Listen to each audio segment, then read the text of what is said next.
श्री शिवाय दोस्तों, 26 अगस्त 2024 के दिन यहाँ पर सोमवार को जन्माष्टमी अष्टमी तिथि पड़ रही है। इसीलिए दोस्तों इस दिन का महत्व बहुत ही ज्यादा बड़ा होता है और इस दिन आप लोगों को 5 कनेर के फूल और 1 लोटा जल का उपाय करना है, जो हमने आपको इसी वीडियो में बताया है। और दोस्तों बहुत सारे लोगों ने तो यह वाला उपाय करना भी शुरू कर दिया है, पर बहुत सारे लोगों को उपाय समझ नहीं आया है, जिस कारणवश वो अभी तक ये वाला नहीं कर पाए हैं। तो इस वीडियो में आप लोगों को हम 26 अगस्त जिस दिन सोमवार अष्टमी है, इस दिन आप लोगों को 5 कानर के फूल वाला उपाय जरूर करना चाहिए, जो कि पंडित जी ने अपनी अभी की ही कथा में यहाँ पर बताया हुआ है। तो दोस्तों इस उपाय को आपको कैसे करना है, कब करना है, कहाँ पर करना है और उपाय को करते समय आपको किन किन बातों का ध्यान रखना है, ये सारी जानकारी हम आपको इस वीडियो में देंगे। तो चलिए उपाय को शुरू करते हैं। देखिए यह दिन इतना खास होता है, इतना महत्वपूर्ण होता है। देखा गया है कभी कभी बड़े बड़े पूजा पाठ अनुष्ठान से जो मनोकामना पूर्ण नहीं होती है, वह सोमवार अष्टमी के दिन एक छोटे से उपाय करने से ही आपकी मनोकामना पूर्ण हो जाती है। और बहुत सारे लोगों ने इस उपाय को किया भी है और उनको इस उपाय को करने का फल भी जरूर मिला है। अगर आप लोग भी इसको सोमवार अष्टमी के दिन करना चाहते हैं तो आप इस उपाय को पहले अच्छे से समझ लेना, सुन लेना, उसके बाद करना। आपको इस उपाय का फल जरूर मिलेगा और इस उपाय को करने से आपके घर में चाहे किसी भी तरह की दुख और समस्या क्यों ना चल रही हो, आपको उसका कारण भी नहीं पता है कि दोस्तों यह समस्या किस कारण से चल रही है। उसका कुछ भी कारण हो सकता है, जैसे पितृदोष हो सकता है या किसी भी तरह का मंगल दोष भी है, और भी बहुत तरह के दोष होते हैं, कुछ भी हो सकता है। पर आपको इस उपाय को करने के लिए अपने दोष को पता लगाने की भी जरूरत नहीं है। सोमवार अष्टमी के दिन इस 5 कनेर के फूल वाला उपाय को आप लोगों को कर लेना है। दोस्तों अब हम समझते हैं इस वाले उपाय को हमें करना किस समय है। तो सबसे पहली बात दोस्तों हम समझते हैं कि ये 5 कनेर के फूल वाला उपाय करना किसको है। तो देखिए यहां पर सीधी सी बात है कि ये 5 कनेर के फूल वाला जो उपाय है, ये किस लिए किया जा रहा है। यह मनोकामना को पूर्ण करने के लिए किया जा रहा है, या आपके जीवन में जो दुख और परेशानियां हैं उनको दूर करने के लिए किया जा रहा है, या आपका कोई बड़ा काम है जो कि नहीं हो पा रहा है, आप उसके लिए इस उपाय को कर सकते हो। तो सीधी सी बात यह है कि आप अपनी किसी भी तरह की मनोकामना के लिए इस वाले उपाय को कर सकते हो। तो यह उपाय वह व्यक्ति कर सकता, व्यक्ति को अपनी किसी भी तरह की मनोकामना भगवान शिव जी से पूर्ण करवानी हो। और अगर कोई भी माताएं बहनें जो है अपने घर की सुख और शांति के लिए, घर में धन समृद्धि को बढ़ाने के लिए वाला उपाय करना चाहती हैं, तो घर की जो बड़ी माताएं बहनें होंगी वह इस 5 कलर के फूल वाले उपाय को विशेष रूप से करें, क्योंकि माताएं बहनें घर की लक्ष्मी होती हैं और जब घर की लक्ष्मी कोई विशेष उपाय करती है तो उसका फल ही बहुत जल्दी मिल जाता है और बहुत बड़ा होकर मिल है। अन्यथा इस उपाय को कोई भी व्यक्ति कर सकता है, चाहे वो बड़ा हो, चाहे वो छोटा हो, चाहे वो बच्चा हो। जिस व्यक्ति को ये 5 कनेर के फूल वाला उपाय समझ आ गया, वह व्यक्ति इस 5 कनेर के फूल वाले उपाय को सोमवार अष्टमी के दिन जरूर करे, क्योंकि उसको इस उपाय को फल बहुत ही जल्दी मिल जाएगा। क्योंकि सोमवार अष्टमी के दिन भगवान शिव जी बहुत आसानी से प्रसन्न हो जाते हैं। तो आइए अब हम समझते हैं कि इस पचेर के फूल वाले उपाय को आपको करना कैसे है और इस उपाय को करने का जो समय है वो क्या है।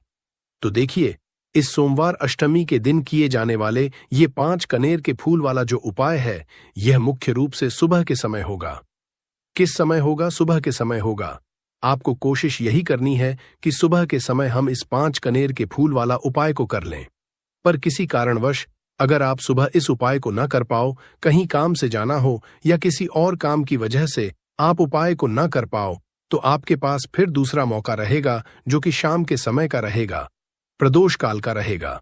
अब दोस्तों प्रदोष काल का समय भी एक बहुत ही लोगों के मन में प्रश्न बन जाता है कि दोस्तों यह समय होता कब है, कितने बजे से लेकर कितने बजे यह समय होता है, ताकि हमें उपाय के लिए जो है करने का समय पता लग जाए। तो हम आपको बता दें, प्रदोष काल का जो एक समय होता है, शाम का समय, वो होता है शाम के 6 बजे से लेकर शाम के 7 बजे के बीच का। इस समय के बीच में आप उपाय को करेंगे तो आपको उस उपाय का जरूर फल मिलेगा। तो शाम के 6 बजे से लेकर शाम के 7 बजे के बीच में आप लोग इस 5 कानर की फूल वाले उपाय को कर सकते हो। तो भैया बहुत सारे लोग यहाँ पर ये प्रश्न भी जरूर करेंगे कि दोस्तों हम तो नौकरी पे जाते हैं, हम अपनी ड्यूटी पे जाते हैं और आने में हमें देर हो जाती है, तो उस जगह पर हमें क्या करना चाहिए। तो देखिए, उन लोगों को भी टेंशन लेने की जरूरत है।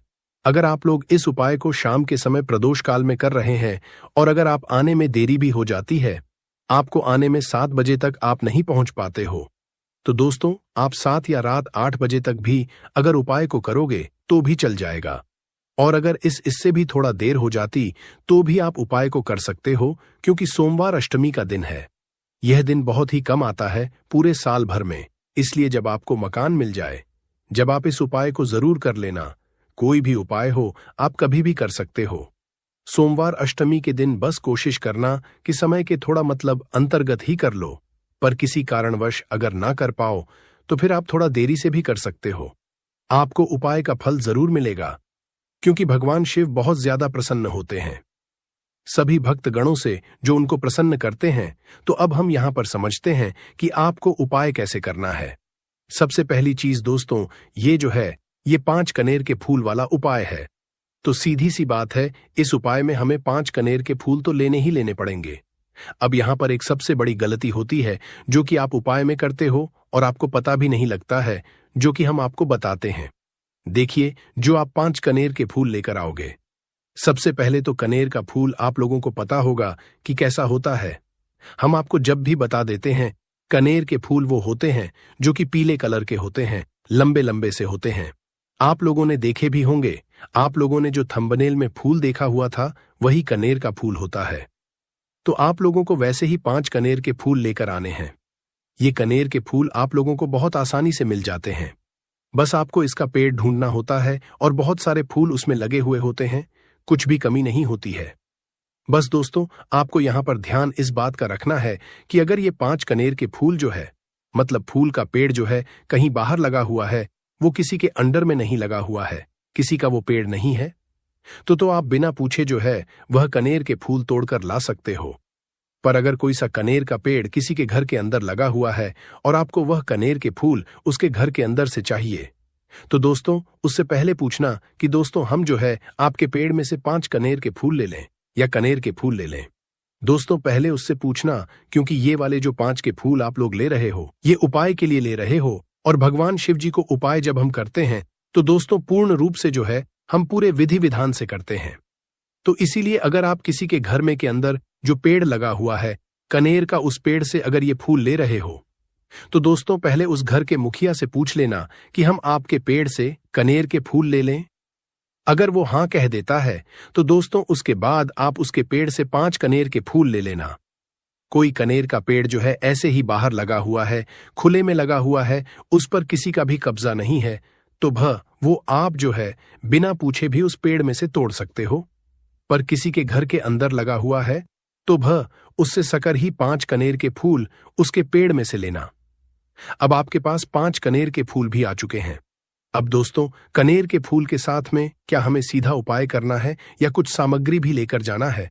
तो देखो, कोई भी उपाय जब हम करते हैं तो सीधा हम उपाय जाकर नहीं करते हैं, उससे पहले हम भगवान शिव जी की पूजन अर्चना भी करते हैं। तो देखो, अगर यह उपाय आप सुबह के समय कर रहे हो, प्रातःकाल कर रहे हो, तो आप लोगों को अपने साथ में कम से कम 1 लौटा जल तो जरूर लेकर जाना ही जाना है। सोमवार अष्टमी का दिन रहेगा, वैसे ही माताएं बहनें अपनी पूजन सामग्री लेकर जाएंगी, तो उन लोगों के लिए कोई दिक्कत नहीं है जो प्रतिदिन शिवजी मंदिर जाते हैं या सोमवार अष्टमी के दिन अपनी पूरी पूजन सामग्री लेकर जाएंगे। दोस्तों वो वैसे के वैसे ही लेकर जाएं, ये बात उनके लिए है जो कुछ भी लेकर नहीं जाएंगे। दोस्तों वो बस 1 लौटा जल तो जरूर लेकर जाए।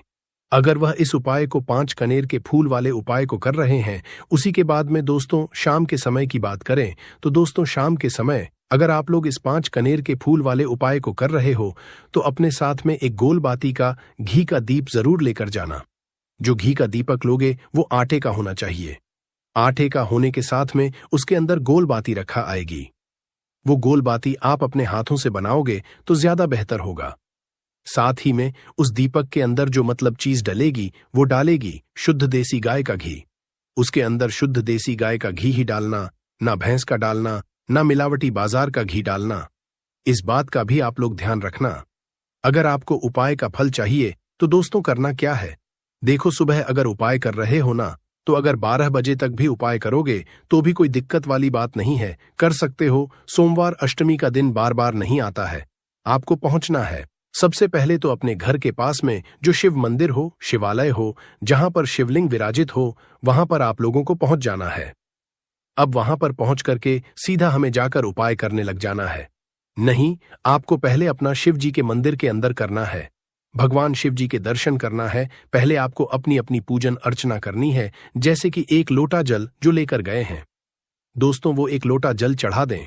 इसके अलावा जो भी पूजन सामग्री है, आपकी फूल, धतूरा, गुलाल, अबीर, गुलाल, जो भी चीजें हैं, चंदन वगैरह, उन सारी चीजों से आप पूजन अर्चना कर सकते हो।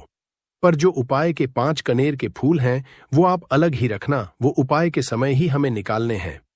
तो पहले आप अपनी पूजन कर लेना, जैसे आप शिवरात्रि के दिन करते हो, शिवरात्रि के अष्टम के दिन करते हो, वैसे आप अपनी पूजन अर्चना कर लेना। इसी तरीके से शाम के समय है, शाम के समय जब आप अपने घर के पास में जो शिव मंदिर हो वहां पर पहुंचोगे, तो पहुंचने के बाद आप पहले अपना वह घी का दीपक जलाना। अब घी का दीपक जलाने में भी इस बात का ध्यान रखना, इस घी के दीपक को आपको अपने घर से जलाकर नहीं लेकर जाना है और मंदिर में जाकर भी जलाना है, और मंदिर में जाकर जलाओगा तो उसे अपनी माचिस से ही जलाना है। अपने घर से इस दीपक को जलाने के लिए अपनी माचिस लेकर आना। अगर आपने मंदिर में किसी और की माचिस ले ली, इस दीपक को जलाने के लिए अगर आप शाम के समय इस वाले उपाय को कर रहे हो, तो दोस्तों इस उपाय को करने का फल जो है उस व्यक्ति को भी मिल जाएगा जिस व्यक्ति की आपने माचिस ली होगी। इसलिए आप अपने घर से अपनी ही माचिस लेकर जाए। उसके बाद में दोस्तों आप लोगों को एक बात का और ध्यान है कि जब आप उस दीपक को जला दो, जलाने के बाद उस दीपक से आप चाहो तो आरती भी उतार सकते हो, अन्यथा कोई दिक्कत वाली बात नहीं है। आप उस दीपक को भगवान शिव जी के इतने पास मत रखना कि भगवान शिव जी को आंच लगी, थोड़ी दूरी बनाकर ही जो है आप उस दीपक को जो है भगवान शिव जी के शिवलिंग के पास में रखना, क्योंकि अभी हम जो है भगवान शिव जी को प्रसन्न करने वाले हैं। तो इसीलिए जो है भगवान शिव जी को आंच न लगे, इतनी दूरी बनाकर उस दीपक को रख दीजिएगा। जैसे ही आपकी पूजन अर्चना हो जाती है, आप जल चढ़ा देते हैं। सुबह के समय गए तो जल चढ़ा देते हैं, पूजन अर्चना हो जाती है। फिर आप उसके बाद में भगवान शिव जी की शिवलिंग के पास में कहीं पर भी बैठ जाइए, सामने बैठ जाइए या आसपास बैठ जाइए। उसी तरीके से शाम के समय है, दीपक जैसे ही लग जाए तो दोस्तों आप अपना उपाय को यहां पर कर सकते हैं। और उपाय को करने से पहले आप अपने वह 5 कनेर के फूल कर लीजिए, क्योंकि अब हम यहां पर उपाय को करने वाले हैं। उपाय को करने के लिए आप शिवलिंग के सामने भी बैठ सकते हैं, आसपास भी बैठ सकते हैं, कोई दिक्कत वाली बात नहीं है। अब हमारे पास 5 कनेर के फूल हैं, तो सीधी सी बात है कि इन 5 कनेर के फूलों को हमें 5 अलग अलग जगहों पर यहां पर चढ़ाने हैं। अब वो 5 अलग अलग जगह कौन सी हैं, वो हम आपको बताते हैं। देखिए, 5 अपने कनेर के फूल आप अपने सामने निकाल कर रख लीजिए। अब 5 के फूल में से सबसे पहले वाला कनेर का फूल आप लोग उठाइए, और पहले वाले कनेर के फूल आपको कहां पर चढ़ाना है, वो आपको चढ़ाना है भगवान शिव जी के शिवलिंग के ऊपर। जो गणेश जी वाला स्थान होता है वहां पर, अब भगवान शिव जी के शिवलिंग के ऊपर गणेश जी वाला स्थान कहां पर होता है?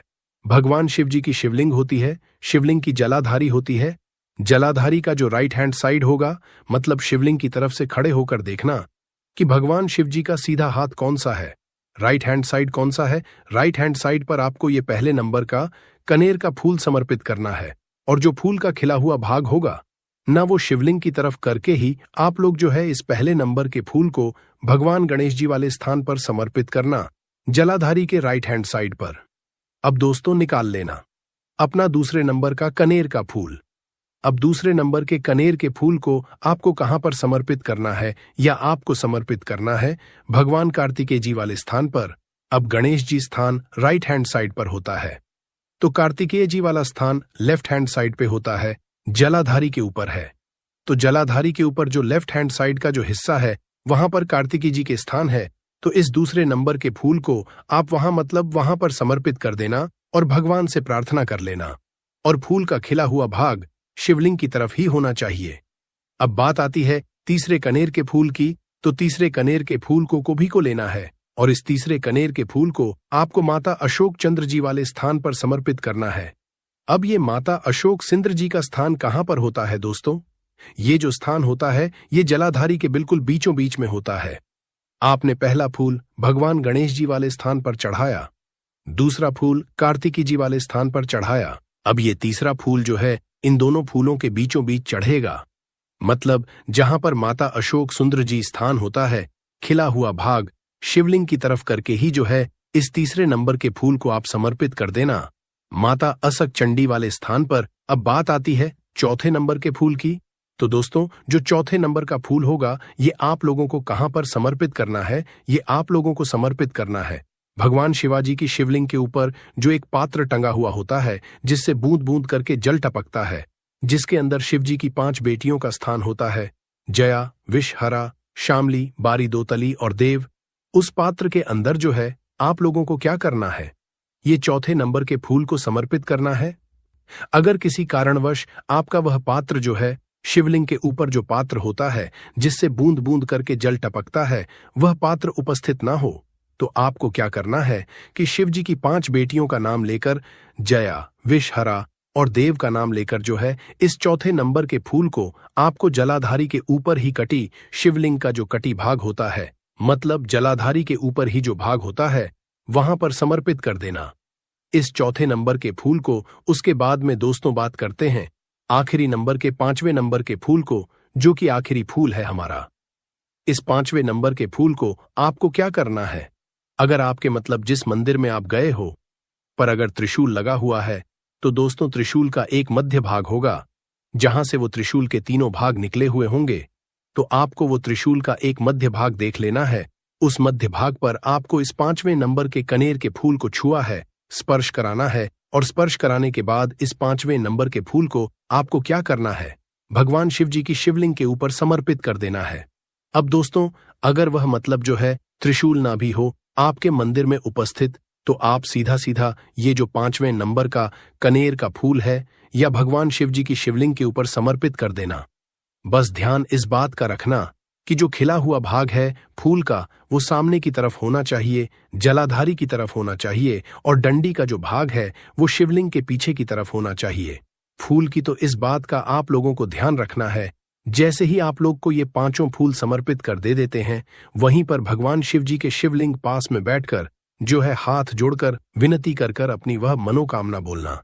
जिस मनोकामना के लिए आप लोग ये वाला उपाय कर रहे हो, अपनी वह दुख और समस्या बोलना जिसके लिए आप लोग अपना ये वाला उपाय कर रहे हो।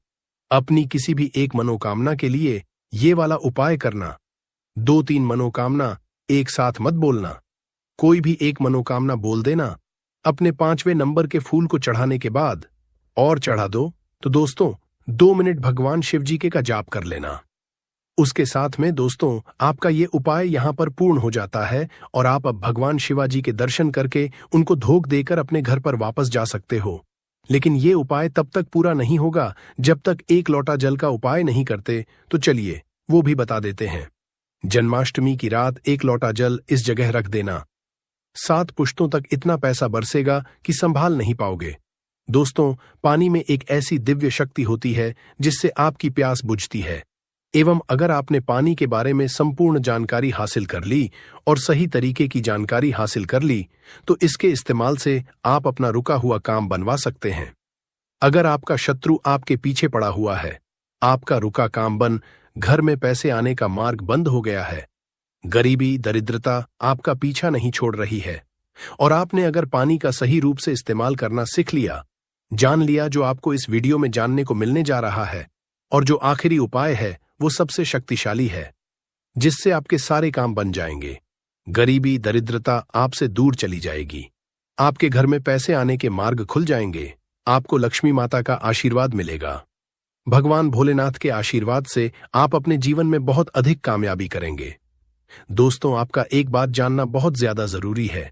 इंसान के शरीर में 70% पानी होता है एवं बहुत से लोग दूर दूर सफर करते हैं और मंदिरों से शुद्ध पानी लेकर आते हैं ताकि उनके घर की नेगेटिव जो भी शक्तियां हैं वह दूर चली जाए उसके छिड़काव से। परंतु आपके जो एक सादा पानी आता है उसका इस्तेमाल करना अगर आपने ठीक तरीके से सीख लिया, जिसके बारे में इस वीडियो में आपको चलने जा रहा है, तो आपके कितना ही बड़ा बिगड़ा हुआ काम है, ये आपके घर में कितनी बड़ी नेगेटिव शक्ति है, सबका इलाज आप अपने घर में आने वाले साधारण पानी से कर सकते हैं। इस वीडियो में आपको पानी के बारे में तांत्रिक मंत्र, शक्तिशाली मंत्र, आयुर्वेदिक उपाय, सारी जानकारी हम बताने जा रहे हैं। एक बात ध्यान रखिएगा, पानी के द्वारा जो भी मंत्र का उच्चारण आप करेंगे उसकी एक क्रिया होती है। क्रिया को आपको तरीके से करना होगा, तभी आपको असर दिखना चालू होगा। अगर आपने इस वीडियो की एक भी लाइन में आपने गंभीरता से इस वीडियो को नहीं लिया, तब आपको नहीं पता चल पाएगा कैसे आप लोग पानी का इस्तेमाल करके अपना रुका हुआ काम बनवा सकते हैं।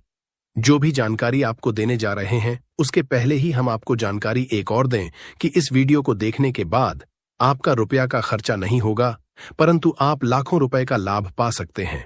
इस वीडियो को देखने के बाद हो सकता है इस वीडियो के द्वारा हम आपके जीवन का 5-6 मिनट जरूर से लेंगी, किंतु विश्वास करिए, इसी वीडियो को देखने के बाद आपको माता लक्ष्मी का आशीर्वाद मिलेगा।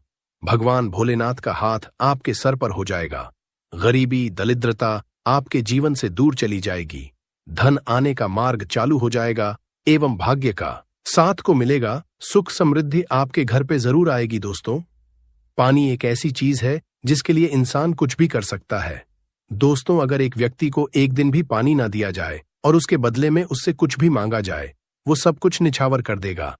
एक गिलास पानी के लिए आपको बता दें, एक मनुष्य खाने के विकल्प में पत्ता खाकर जी सकता है, फल खाकर जी सकता है, परंतु पानी के विकल्प में या पानी के दूसरे ONP के रूप में वह कुछ भी नहीं चुन सकता है। उस पानी चाहिए ही, वरना वो जी नहीं पाएगा। इसको भी एक अद्भुत समझा गया है साइंस की लैंग्वेज में। दोस्तों, अगर साइंस की लैंग्वेज में हम आपको बताया, साइंस की भाषा में आपको बताएं, पानी लोगों की बातों को समझता है, पानी लोगों की भावनाओं को समझता है, पानी लोगों की फीलिंग्स को समझता है। आपने अगर पानी की सारी तरीके की बातें समझ ली और गंभीरता से समझ लिया, तो यकीन मानिए, आपको पानी के रूप में जो दूसरे होते हैं, उसको आप अपने जीवन में दिन में 4 के काम में ले आएंगे। दोस्तों, पुराने समय में एक कहावत होती थी कि उसके घर का पानी हम नहीं पिएंगे, क्योंकि आपको बता, जो बुरे लोग होते हैं उनके घर का अगर आप पानी पीते हैं तो आपके ऊपर नेगेटिव शक्तियां वास करने लगती हैं। इसीलिए पुराने समय के लोग बार बार कहते थे कि हम उनके घर का पानी नहीं पिएंगे, वरना हमारे साथ भी बुरा होना चालू हो जाएगा। आज भी बहुत से लोग हैं जो बुरे लोग जो होते हैं, जिनकी सोच गलत होती है, उनके घर का पानी नहीं पीते हैं। दोस्त, आपको बता दें, अगर आपका कोई शत्रु है जो आपके पीछे पड़ा हुआ है, उसकी सोच को आप बदल सकते हैं। सिर्फ पानी से अगर आपने पानी के तंत्र मंत्र की क्रिया को ठीक तरीके से समझ लिया, आप अपने शत्रु का विनाश कर सकते हैं। आप एक बात जान लीजिए, शत्रु कोई किसी का ऐसे ही नहीं बन जाता है। बनने के पीछे कई कारण होते हैं। कोई व्यक्ति आपके बारात से जलने लग जाता है, कोई व्यक्ति आपके सुख को लूटना चाहता है, कोई व्यक्ति आपके धन को हड़पना चाहता है, तभी वो आपका शत्रु बनता है।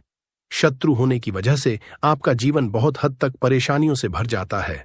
आप अपने शत्रुओं के बारे में जब भी सोचते होंगे, आपका दिमाग खराब हो जाता होगा, परंतु आज के बाद आपके शत्रु आपका कुछ भी नहीं बिगाड़, क्योंकि एक साधारण पानी का इस्तेमाल करके अपने शत्रु को उसके घुटने के दम पर ले आएंगे, और उसी की जानकारी हम आपको इस वीडियो में देने जा रहे हैं। दोस्तों, स्वाधिष्ठान चक्र पर ध्यान करते हुए अगर आप पानी को पढ़ते हैं और पानी के सामने प्रक्रिया करते हैं, यकीन मानिए आपका शत्रु घुटने पर आ जाएगा। स्वाधिष्ठान चक्र बहुत आसान होता है, परंतु इसके विकल्प में आपको कोई रास्ता और नहीं मिलेगा। ये आसान सी क्रिया है। स्वाधिष्ठान चक्र का इस्तेमाल करके आप अपने शत्रु के जीवन को बर्बाद कर सकते हैं, इसलिए बहुत ध्यानपूर्वक सुनिएगा। जो भी जानकारी दोस्तों, आपका शत्रु सदैव यही चाहेगा कि आप बर्बाद हो जाएं, आपके जीवन सुख, समृद्धि और भाग्य के साथ चला जाए, और वो किसी न किसी तरीके से आपको नुकसान पहुंचाने बारे में रातों दिन सोचता होगा। परंतु स्वाधिष्ठान चक्र का इस्तेमाल करते हुए आप अपने शत्रु को बर्बाद कर सकते हैं। हमारे कहने का मतलब सीधा सीधा ये है, स्वाधिष्ठान चक्र उन्हीं लोगों के लिए बना हुआ है जो सच्चे लोग होते हैं, जो लोग किसी का बुरा नहीं चाहते हैं, परंतु बदले में अगर कोई व्यक्ति उस सच्चे मनुष्य का नुकसान करना चाहता है, तो स्वाधिष्ठान चक्र उस व्यक्ति का नुकसान देता है जिसकी सोच गलत है, जिसकी सोच नेगेटिव है। चक्र का इस्तेमाल कैसे करना है, चलिए आपको ध्यानपूर्वक बताते हैं। बहुत ध्यान से आप सुनिएगा जो हम आपको बताने जा रहे हैं। परंतु उससे पहले आप अगर चाहते हैं कि शिव भगवान का आशीर्वाद मिले, तो कमेंट बॉक्स में एक बार जरूर लिखिएगा, हर हर महादेव दोस्तों, वीडियो लाइक करना मत भूलिएगा और चैनल सब्सक्राइब कर लीजिएगा। अगर आप इस तरीके के हर तंत्र मंत्र की विद्या के बारे में जानना चाहते हैं तो कमेंट बॉक्स में एक बार जरूर देखिए। अब आप कम समय नष्ट न करते हुए आपको सरल भाषा में बता दें। स्वाधिष्ठान चक्र का अगर आपको उपाय करना है और आप चाहते हैं कि आपका शत्रु बर्बाद हो जाए तो आपको एक तांबे का गिलास लेना होगा। ध्यान रखिएगा, स्टील और कांच का गिलास मत लीजिएगा। ये चेतावनी है, वरना स्वाधिष्ठान चक्र का जो प्रकोप होगा वो आप पर भी आ सकता है। अगर आपके पास तांबे का गिलास नहीं है और आप मिट्टी के गिलास का कर सकते हैं तो ये बहुत अच्छा विकल्प है। आपको कुछ भी नहीं करना है, आपको इस गिलास को लेना है, इसमें पानी पूरी तरह से भर लेना है, इसमें अपनी को देखना है। ध्यान रखिएगा, जब स्वाधिष्ठान चक्र का आप लोग ध्यान लगा रहे हो, आपके पैर में चप्पल ना हो, आप नंगे पांव जमीन पर खड़े हो, मतलब धरती से आपका पांव छूना चाहिए, धरती से आपका पांव कनेक्ट होना चाहिए। स्वाधिष्ठान चक्र आधे घंटे तक स्मरण करना होगा, बोलना। ये प्रक्रिया सिर्फ आपको 7 दिन करनी है, सुबह और शाम। सुबह 7 बजे से पहले, शाम को 7 बजे के बाद। ये क्रिया अगर आपने कर ली, आधे घंटे तक आपको करना है। ये 7 दिन तक आप यकीन मानिए, जो आपका शत्रु वो आपके नाम से भी डरने लग जाएगा। अगर वो आपके बारे में गलत करने के लिए प्रयास करेगा, उसकी बर्बादी चालू हो जाएगी। आपको बता दें, आपका आपके बारे में सोच सोच के घबराना चालू हो जाएगा। वो आप जब भी देखिएगा अपना रास्ता बदल लेगा। स्वाधिष्ठान चक्र हिंदू पुराणों के हिसाब से शत्रुओं के लिए सबसे खतरनाक चक्र समझा गया है। स्वाधिष्ठान चक्र का उपाय बहुत सावधानी पूर्वक आप लोग करिएगा दोस्तों। ध्यान रखिएगा, तांबे के लोटे और मिट्टी का जो भी गिलास होता है उसी में आप लोग इस ध्यान लगाएगा। स्वाधिष्ठान चक्र का उपाय करके आप अपने शत्रु को पूरी तरह से बर्बाद कर सकते हैं। सबसे पहले आप लोग एक बात जान लीजिए कि बहुत से लोग ऐसे होते हैं जो ये सोचते हैं कि स्वाधिष्ठान चक्र का इस्तेमाल करके हमने नेक आदमी का जीवन बर्बाद कर सकते हैं। तो आपको बता दें, स्वाधिष्ठान चक्र कभी भी ऐसा नहीं करता कि किसी भी नेक जीवन को बर्बाद करें। स्वाधिष्ठान चक्र सिर्फ बना हुआ है शत्रु की बर्बादी के लिए, नेगेटिव ताकतों को रोकने के लिए। इसलिए अगर आप लोग चक्र का इसलिए इस्तेमाल कर ना रहे होंगे, क्या आप एक भले इंसान का जीवन बर्बाद कर दें, तो ध्यान रखिएगा, वो कभी भी ऐसा नहीं करेगा। परंतु अगर कोई भी इंसान आपके पीछे पड़ा होगा, आपको बर्बाद करना चाहता होगा, तो स्वाधिष्ठान चक्र उसकी बर्बादी कर देगा।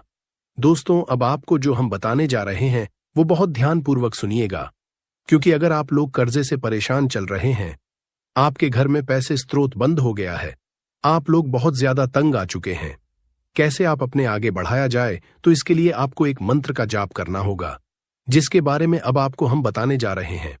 दोस्तों, आपको बता दें कि अगर आप लोग अपने जीवन में बहुत ज्यादा परेशान हो चुके हैं, गरीबी से, दरिद्रता से आपका व्यापार नहीं चल रहा है, पैसे आने का रास्ता बंद हो गया है, तो इसके लिए जो मंत्र का जाप करना होगा वो होता है बीज मंत्र का जाप करके आप अपने जीवन में चुंबक की तरह को हुए देखेंगे। आप अपने जीवन से दरिद्रता, गरीबी को जाते हुए देखेंगे। भगवान भोले माता लक्ष्मी का आशीर्वाद आते हुए देखेंगे। आपका जीवन सुख और समृद्धि से भर जाएगा। जैसा हमने आपको पहले वाले मंत्रों में बता ही दिया था कि जो भी पहली क्रिया थी, उस क्रिया के अंतर्गत आपको पहले 7 बजे से पहले उन मंत्रों का जाप करना था। परंतु इस मंत्र में सब कुछ उल्टा है। इसमें 7 बजे के पहले न 7 बजे के बाद का जाप करना है। श्रीमिज मंत्र जो होता है, इसका जाप करने के लिए आपको एक क्रिया अलग तरीके की अपनानी होगी। मतलब जितनी बार आप पानी पिएंगे उतनी बार आपको श्रीनबीज का जाप करना होगा, वो भी 2 मिनट आपको करना होगा। आपके मन में ये सवाल जरूर आ रहा होगा कि बार हम कैसे इसका जाप कर सकते हैं। इसलिए हम इसका विकल्प बताने जा रहे हैं और शरीन बीज का काम कैसे होता है वो बताने जा रहे हैं। इसलिए वीडियो बहुत ध्यान से देखिएगा और कतई भी स्किप या मिस ना कीजिएगा। आपको बता दें, मंत्र जो होता है वह ऐसा मंत्र होता है जो सीधे सीधे बाबा भोलेनाथ के लिए आप लोग जपते हैं और बाबा भोलेनाथ का आशीर्वाद मिलता है। माता लक्ष्मी का भी इसमें आशीर्वाद आपको मिलता है, इसीलिए धन के रास्ते खुल जाते हैं। श्रीमीस मात्र अगर आप पानी पीते वक्त हर बार नहीं बोल सकते, तो आपको इसके लिए एक अलग विकल्प, जिसके लिए आपको लाल गुलाब ये होगा। इस लाल गुलाब को आप किसी भी एक गिलास के बोतल में डाल दीजिए, मतलब एक गिलास के पानी में डाल दीजिए और अपने हाथ में पकड़ के बिना चप्पल। ओके, आपको आधे घंटे तक का जाप करना होगा। अब आपको करना ये है, किसी एक बड़ी बोतल में या किसी एक जग में पानी भर लीजिए और उसी में ये जो आपने शीम वाला पानी तैयार किया है, इसको पलट लीजिए, इसको पलट और पूरे दिन इस पानी का इस्तेमाल कीजिए। इसी को आप लोग पीते रहिए। दोस्तों, आपको बता दें, जब आपने पानी के साथ श्रीमी इसका जाप किया था, उस पानी के अंदर अभिमंत्रित मंत्र हो गया था। मतलब वह पानी जो है अभिमंत्रित हो गया था। अब इस अभिमंत्रित पानी को जब बॉटल में पलटा, तो यह अभिमंत्रित पानी उस पानी को अपने अंतर्गत मिला लेता और अभिमंत्रित कर देता था। अब आपको जैसा हमने वीडियो की शुरुआत में ही बता दिया था, हमारे शरीर 70% पानी होता है, और जब इस पानी का करते हैं, आपके शरीर में यह जाता है, ये आपका पानी जो शरीर में जा रहा है, ये आपके शरीर को अभिमंत्रित कर देता है और इससे आपको एक अलग सी ऊर्जा देखने को मिलेगी। बिल्कुल सही सुना आप लोगों ने, आपके शरीर में आपको एक अलग सी ऊर्जा देखने को मिले बाबा भोलेनाथ का। जहां आपको एक तरफ आशीर्वाद मिलेगा, वहीं पे माता लक्ष्मी आपके लिए धन के दरवाजे खोल देंगी। सरल भाषा में आपको बताएं, आपके जीवन में आपको धन की वृद्धि, भाग्य का साथ, सुख समृद्धि देखने को मिलेगी। दोस्तों, ये जो जानकारी हमने आपको दी है, ये आपको कोई भी नहीं बताएगा हिंदू पुराण के हिसाब से। ये जानकारी एकदम स्पष्ट जानकारी है, साफ जानकारी है, और ऐसी जानकारी है जो आप जीवन को बदल के रख सकती है। आप इसका उपयोग भी कर सकते हैं, और जैसा हमने आपको पहले बता दिया था, 1 रुपया का आपका खर्चा नहीं है। सर, इस मंत्र का जाप करके आप अपने जीवन को बदल सकते हैं। आपका परिवार सुखमय हो सकता है। आर्थिक समस्याओं, कर्ज से परेशान है तो हर बुधवार को गणेश स्तोत्र का पाठ करना चाहिए। ऐसा करने से भगवान गणेश का आशीर्वाद मिलता है और जीवन में उन्नति के प्रशस्त होते हैं। इस पाठ के करने से जीवन में धीरे धीरे सुख समृद्धि आती है और विघ्न भी दूर होते हैं। ध्यान रखें कि रणहर्ता गणेश स्तोत्र का पाठ करने के बाद भगवान गणेश की आरती जरूर करें। दोस्तों, हमारे चैनल समग्र ज्ञान हिंदू पुराणों के हिसाब से करता है, और हमारे चैनल मकसद है